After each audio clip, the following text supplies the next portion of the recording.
Uno de los aspectos clave para acceder a un puesto de trabajo responde a tener un buen currículum. Y un buen currículum necesariamente ha de incluir una buena foto. Quizás por ahí deberíamos empezar, pero también una buena formación. Y por supuesto, una buena experiencia. Y si ya tenemos la capacidad de añadir algunas habilidades especiales, es posible, es probable que uno pueda optar a un buen puesto de trabajo. Al menos a un puesto de trabajo. Inclusive en un país como el nuestro, en el que se dice que hay en este momento más de 3 millones de personas sin trabajo.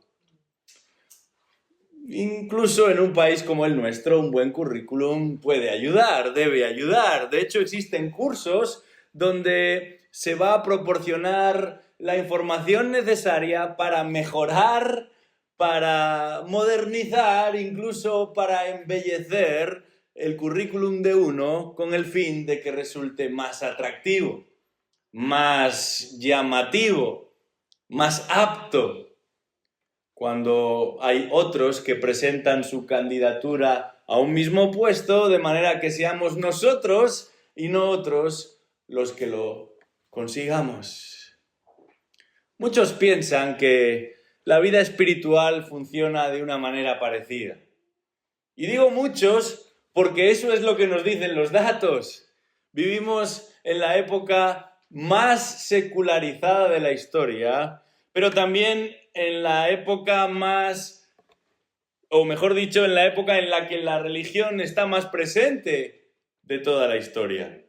Nunca antes ha habido tantos misioneros en el mundo. Nunca antes ha habido tantos representantes de todo tipo de cultos y creencias en el mundo. Y esto es porque nunca antes ha habido tantas personas interesadas en todo tipo de cultos y de creencias en todo el mundo. Personas que creen que pueden alcanzar una mejor vida aquí. Personas que creen que pueden alcanzar una mejor vida allí. Y una mejor vida aquí o una mejor vida allí responde a cómo vivan o a cómo convivan con el entorno que les rodea. Esto es lo que piensan. Personas que creen que pueden lograr una existencia favorable en este mundo y una existencia todavía más favorable en el otro mundo. ¿Por medio de qué? De cultivar una religión, de mantener una tradición. Y para ello están dispuestos a hacer lo que sea, a ir donde sea o a renegar de lo que sea. Todo con tal de alcanzar esa posición que garantice el premio deseado. Pero es así como funciona esto. ¿Es la religión? ¿Es la tradición? ¿Es la devoción? ¿Son nuestros méritos los que nos garantizan un futuro? ¿Una esperanza? ¿Un cielo? La Biblia nos ofrece una lectura muy distinta de la realidad. Nos ofrece una explicación bastante diferente de lo que cautiva a Dios, de aquello que realmente convence a Dios con respecto a nosotros, los seres humanos. Y en esta noche os invito a abrir vuestras Biblias en el capítulo 3 de la epístola de Pablo a los Filipenses.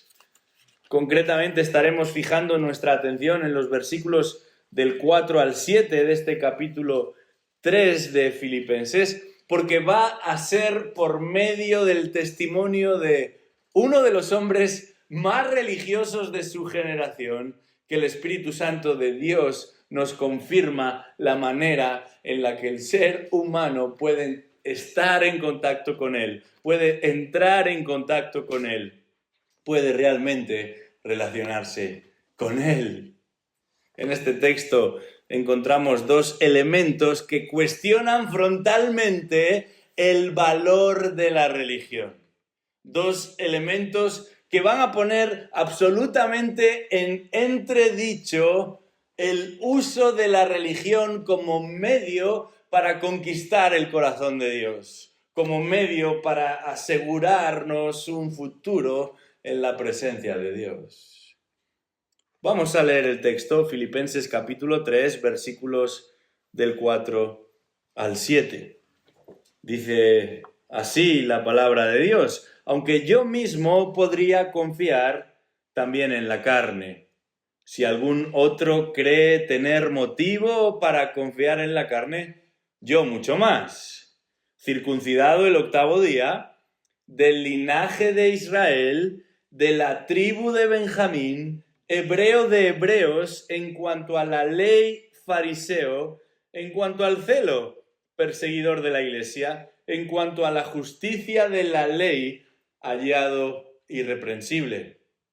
Pero todo lo que para mí era ganancia, lo he estimado como pérdida por amor de Cristo.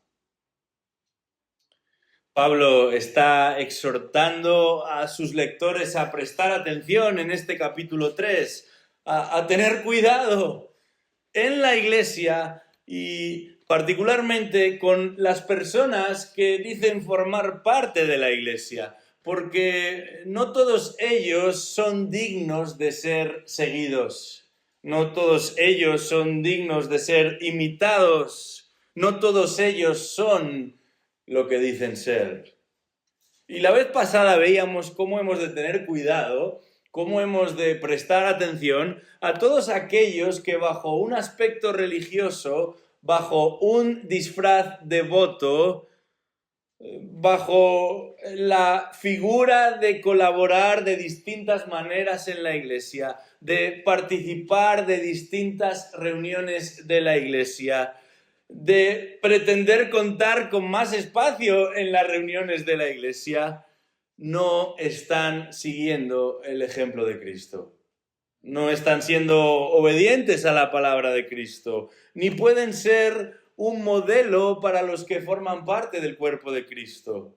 Esto es lo que nos encontramos en los versículos 2 y 3 de este capítulo 3 de Filipenses. Dice ahí: cuidaos de los perros, cuidaos de los malos obreros, cuidaos de la falsa circuncisión, porque nosotros somos la verdadera circuncisión, que adoramos en el Espíritu de Dios y nos gloriamos en Cristo Jesús, no poniendo la confianza en la carne.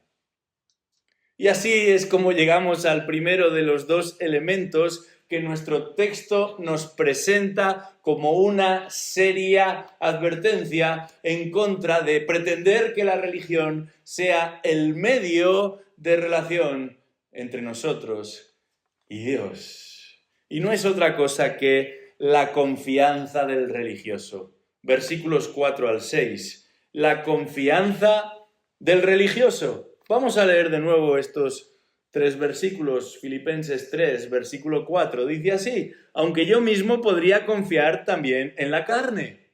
Si algún otro cree tener motivo para confiar en la carne, yo mucho más. Circuncidado el 8º día, del linaje de Israel, de la tribu de Benjamín, hebreo de hebreos, en cuanto a la ley, fariseo, en cuanto al celo, perseguidor de la iglesia, en cuanto a la justicia de la ley, hallado irreprensible. Dentro de unos días se celebrará en la ciudad de Madrid, como cada año, la famosa Feria del Libro. Y también, como cada año, será el Parque del Retiro, donde se elevarán por algunos días todas esas casetas llenas de libros. Casetas donde se van a exponer muchos ejemplares muy variados, más de los libros que podemos leer en 100 vidas.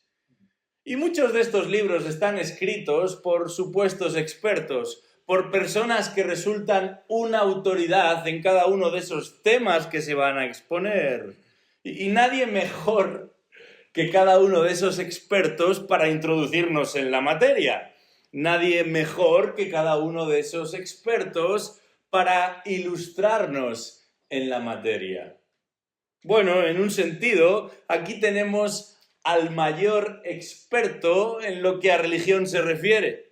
introduciéndonos en la materia, ilustrándonos en la materia religiosa, ofreciéndonos toda una serie de credenciales acerca de lo que significaba ser religioso en su tiempo, acerca de lo que significaba ser un religioso autorizado en su tiempo. Al más puro de esos grandes jefes militares que nos muestran su pecho y solo vemos condecoraciones por todas partes, Pablo nos está mostrando sus condecoraciones religiosas. Un total de 7, algunas al alcance de muy pocos, todas ellas juntas solamente presentes en su currículum y en el de nadie más. Si de lo que se trata es de confiar en la carne, de confiar en los esfuerzos de uno, de descansar en los méritos de uno, de jactarse en los logros de uno, en el mundo de la religión y en concreto en el mundo de la más devota de todas las religiones, de la más estricta de todas las religiones, el apóstol Pablo no tiene rival. Dice ahí que él mismo podría confiar también en la carne más que todos los demás, porque si algún otro cree tener motivo para confiar en la carne, dice Pablo, yo mucho más. La diferencia, dice el que escribe, es sideral entre mi experiencia religiosa y la de todos los demás. Y una tras otra va a enumerar todas esas credenciales. Una tras otra y hasta 7 de esas condecoraciones Pablo las va a resumir aquí. Y dice, por un lado, que fue circuncidado el 8º día. Y eso no solamente apunta al hecho de que el apóstol Pablo, o más bien los padres de Pablo, cumplieron con lo prescrito en el Antiguo Testamento con respecto a la circuncisión, sino que el apóstol Pablo no había sido un prosélito, un convertido en vida. Su pertenencia al pueblo judío venía de más atrás. De hecho, él va a especificar a continuación que él forma parte del linaje de Israel, concretamente de la tribu de Benjamín. Y notamos que sus padres tenían un aprecio particular por esa tribu de Benjamín, porque simplemente hay que pensar en cuál era el nombre de origen de Pablo. Él era Saulo. Y sabemos que el representante más importante de la tribu de Benjamín había sido Saúl, aquel rey que aunque fracasó en la historia y los anales del pueblo judío, seguía siendo el primero y el grande rey entre los israelitas. Dice ahí que este Saulo de Tarso era hebreo de hebreos. Y sin duda todos los judíos, todos los que habían sido concebidos dentro de lo que era cualquiera de las 12 tribus, pues recibía esa nota, esa mención particular. Pero él está yendo más allá.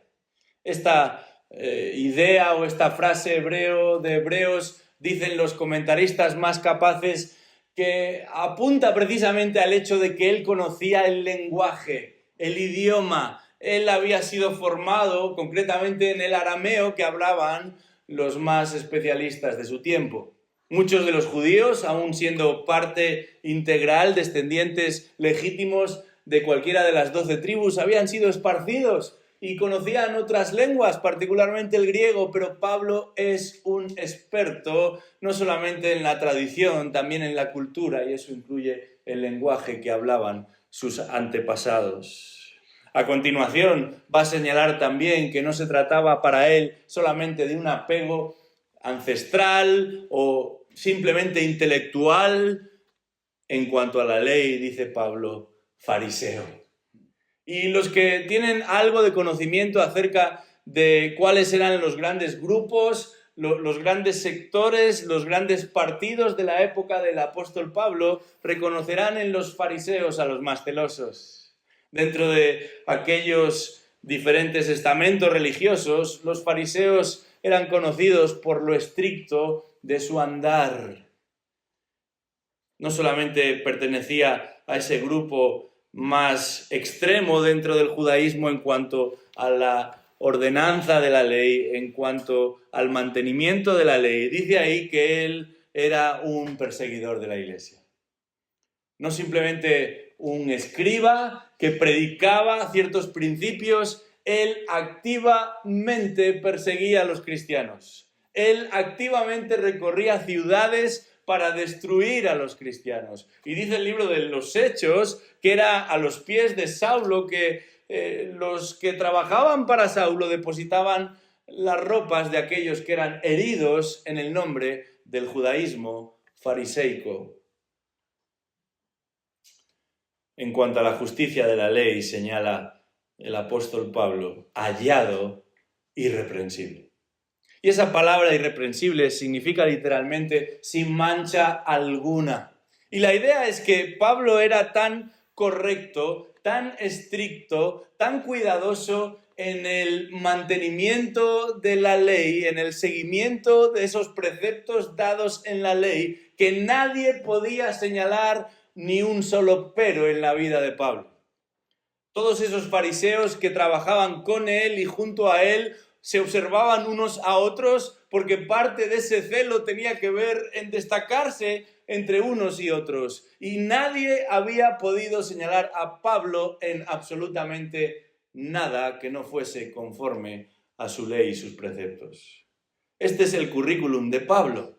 Esta es la mini biografía del apóstol Pablo. Pablo no dejó su devoción por el judaísmo a un lado porque fue expuesto y quedó manifiestamente reprobado. Pablo no había perdido seguidores y pensó que en un momento determinado le iba a convenir más el adherirse a otro grupo distinto.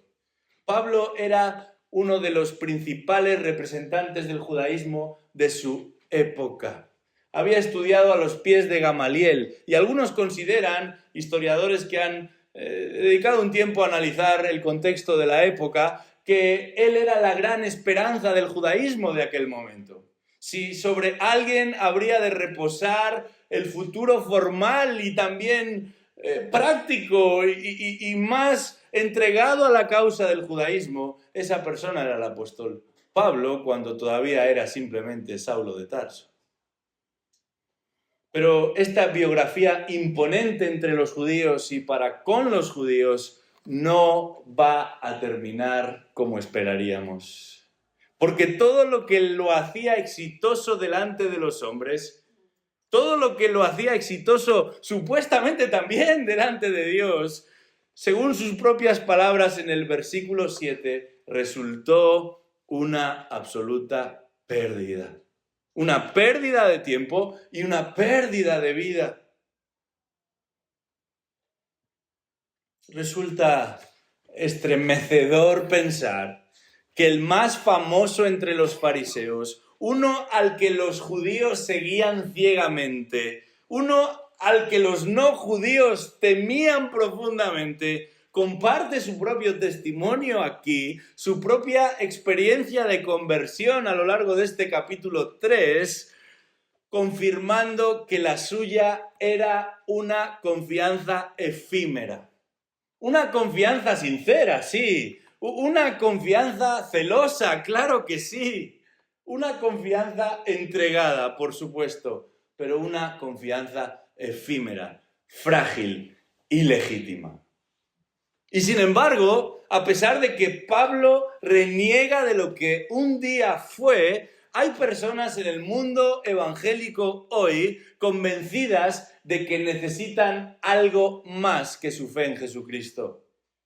Convencidas de que hay que añadir más ritos a su convicción religiosa, hay que añadir más tradiciones a este evangelio de la gracia, hay que añadir más prácticas a esto de justificados pues por la fe y solamente por la fe.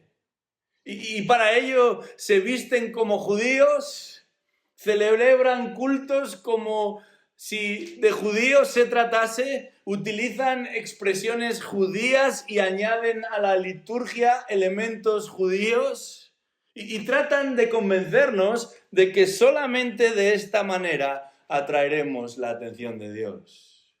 Solamente de esta manera, dicen ellos, alcanzaremos el favor de Dios. Y no se dan cuenta de que están mirando atrás, de que están avanzando, sí, pero avanzando hacia atrás, hacia el abismo que un día parecía que dejaban atrás, cuando abandonaban la religión para poner su confianza en Cristo. Pero si dice Pablo, esa confianza en la carne no me sirvió a mí, el mejor de entre todos los religiosos, tampoco te servirá a ti. Y esto nos lleva precisamente al segundo elemento que este texto nos presenta.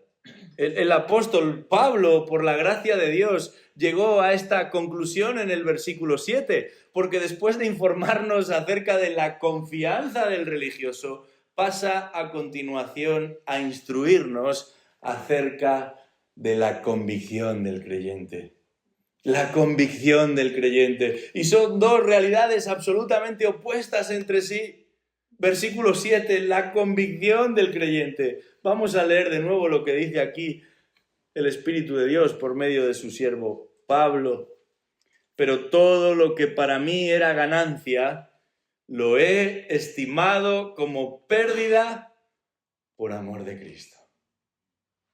En los versículos del 4 al 7, Pablo enumera hasta 7 marcas de excelencia religiosa, 7 señales de mérito religioso. Y cada una de esas marcas, de esas señales, va elevando, va hinchando al religioso por encima de todos los demás.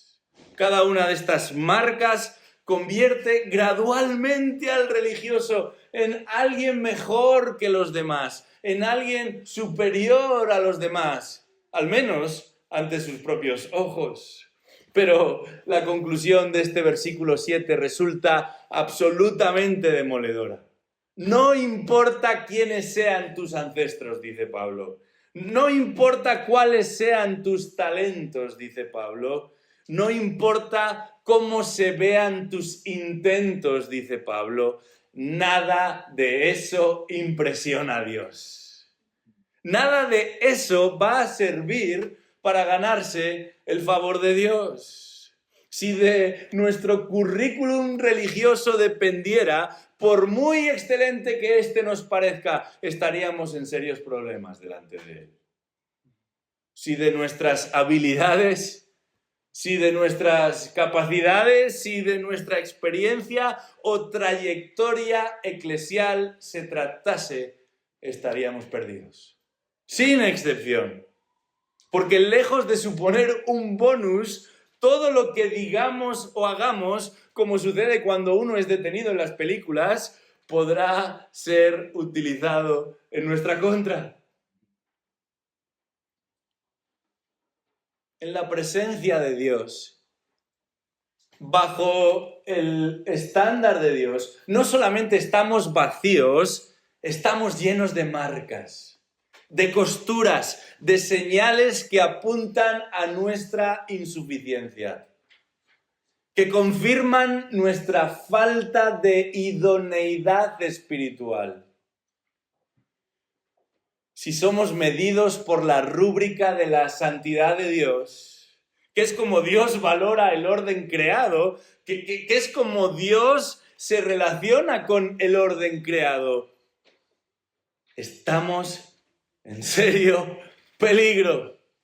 Por eso resulta ridículo pensar que haya personas que, sin decirlo quizás con la misma alegría que Pablo un día lo dijo, confían toda su realidad espiritual a sus esfuerzos humanos.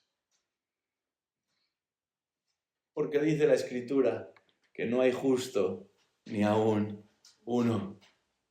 Y si todavía estamos aquí, si todavía seguimos aquí, es solo porque, como lo expresó de manera tajante el profeta Jeremías, es por sus misericordias que no hemos sido consumidos. Y el profeta Jeremías añade algo más a eso de que por sus misericordias no hemos sido consumidos. Dice el profeta, porque nunca decayeron sus misericordias. Si la misericordia de Dios hubiera sido opacada tan solo un segundo por una nube en términos espirituales, todos habríamos caído absolutamente muertos delante de un Dios justo y santo. Pero Pablo dice en este versículo 7, todo lo que para mí era ganancia, lo he estimado como pérdida por amor de Cristo. En el año 1998 sucedió algo que pocos podían predecir. Una de las grandes compañías tecnológicas, de nombre o conocida como Yahoo, tuvo la oportunidad de comprar por aquel entonces a un pequeño pero incipiente buscador de Internet llamado Google. Hoy en día los jóvenes ya no saben lo que era Yahoo, pero todos conocen acerca de Google. En ese año 98, Google costaba solamente, entre comillas, $1 millón.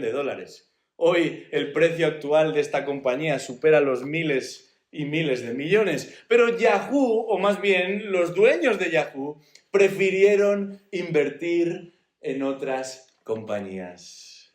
Años más tarde, tuvieron la oportunidad de volver a comprar Google y, en este caso, por un precio de $5 millones. Pero los dueños de Yahoo prefirieron invertir en otras compañías.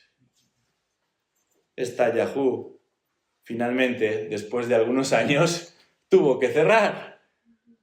Mientras que Google es una de las compañías más fuertes del mundo. Lo que pensaban que iba a ser una gran ganancia resultó ser una gran pérdida. Calcularon mal, analizaron mal, interpretaron mal, invirtieron mal. Bueno, quizás nos parece ahora, años más tarde, que estos eran unos ineptos y unos torpes, pero ¿cuántas personas en el mundo están analizando mal en términos espirituales, están invirtiendo mal en términos espirituales y un día acabarán muy mal en términos espirituales? Es interesante que en el versículo 7 de Filipenses 3, Pablo dice, todo lo que para mí era ganancia. Y literalmente la palabra ganancia ahí está en plural. Todo lo que para mí eran ganancias, dice Pablo. No era ni una, ni dos, ni tres, eran muchas ganancias en términos espirituales en lo que estaba invirtiendo, a lo que se estaba dedicando. En realidad, finalmente llegó a la conclusión de que no se trataba más que de pérdidas, también en plural, déficits. Eran inversiones que se prometían muy felices, pero que no le llevaron más lejos que a un concurso de acreedores espiritual. No es que no fue la mejor opción, es que no era una opción. Pablo no tenía nada. Estaba, después de todo ese esfuerzo, después de todo ese sacrificio, después de toda esa entrega, tan perdido como todos los demás. Como los que nunca buscaron a Dios, como los que nunca buscaron de Dios. Lo que este pasaje nos enseña es que si solamente fuese cuestión de esforzarnos un poco más, de entregarnos un poco más, de negarnos un poco más, pero es que este asunto del pecado es mucho más serio que lo que la religión, que lo que cualquier religión predica. Nuestra condición caída no se puede reparar, no se puede disfrazar, no se puede erradicar por medio de técnicas o de estrategias humanas. Una y otra vez en el cielo hay un decreto que cierne sobre todas nuestras cabezas. La paga del pecado es muerte. No hay nada que podamos hacer para que Él nos reciba, para que Él nos perdone, para que Él nos ame. Este es el gran problema de la mayoría de personas que transitan por el mundo, que no son ni tan siquiera conscientes de que en pecado nos concibió nuestra madre, de que no saben ni entienden que nuestras mejores obras, nuestros mejores esfuerzos son como trapos de inmundicia delante de un Dios santo y justo. Pero la buena noticia del Evangelio es que no hace falta No hace falta haber sido circuncidado el 8º día. No hace falta ser descendiente de ninguna de las tribus de Israel. No hace falta hablar en arameo o atarnos filacterias alrededor de brazos y piernas. Gracias a Dios por la persona de Jesucristo. Porque es precisamente como señala Pablo en el versículo 7, a causa de Jesucristo que somos aceptos en el amado. Es exclusivamente por la persona de Jesucristo, solamente por la persona de Jesucristo y nada más, que somos reconciliados por Dios y reconciliados con Dios. Es posible que en esta noche ninguno de los presentes tenga la más mínima intención de recurrir a tradiciones judías. Pero es posible que estés midiendo tu relación con Dios en base a lo que haces para Dios. Es probable incluso que estés confundiendo tu servicio a Dios con tu estatus delante de Dios. Y eso te coloca en una posición todavía más peligrosa que la que ocupaban aquellos judíos que pretendían desacreditar a Pablo. Porque si por medio de la ley ningún ser humano va a ser justificado, ¿cómo vas a ser aceptado tú por lo que haces en una iglesia local? Tenemos un privilegio inconmensurable, que es el de colaborar en la obra del Señor. Él ha dado dones a la iglesia y si eres creyente, has sido capacitado de lo alto y estás siendo instruido como uno de sus hijos para servirle a Él, y esto es nuestro privilegio y responsabilidad, el poner esos dones a los pies de su altar, pero que nadie piense que eso nos supone algún tipo de estatus especial delante de Dios. ¿Qué tienes que no recibiste? Y si lo recibiste, ¿por qué te jactas como si no lo hubieras recibido? La buena noticia del Evangelio es que Dios no puede mirarnos mejor de lo que lo hace a través de su Hijo Jesucristo. Y esto es lo que Pablo está celebrando aquí. Todo lo demás no importa, todo lo demás no tiene valor. Es más, es una carga, es un lastre si me está impidiendo aferrarme al único que tiene la capacidad de salvarme, que es Cristo. Así de grandiosa es la obra que Cristo llevó al cabo en la cruz del Calvario. No necesitamos nada más. En nuestro currículum no debería figurar nada más. Pero al mismo tiempo tenemos la oportunidad de ofrecerle nuestra devoción a aquel que ya es el dueño de nuestra vida en Cristo. ¡Qué inmenso privilegio! Que el Señor permita que todos los que estamos aquí en este lugar revisemos nuestro currículum particular y solamente veamos una marca, la de la cruz de Cristo. Es todo lo que necesitamos. Es todo lo que tenemos. Vamos a orar. Padre nuestro, en esta noche te alabamos por tu Hijo Jesucristo. ¡Qué privilegio saber que te has agradado hasta tal punto de su sacrificio que no hace falta nada más que llevar ese sello de la cruz en nuestros corazones?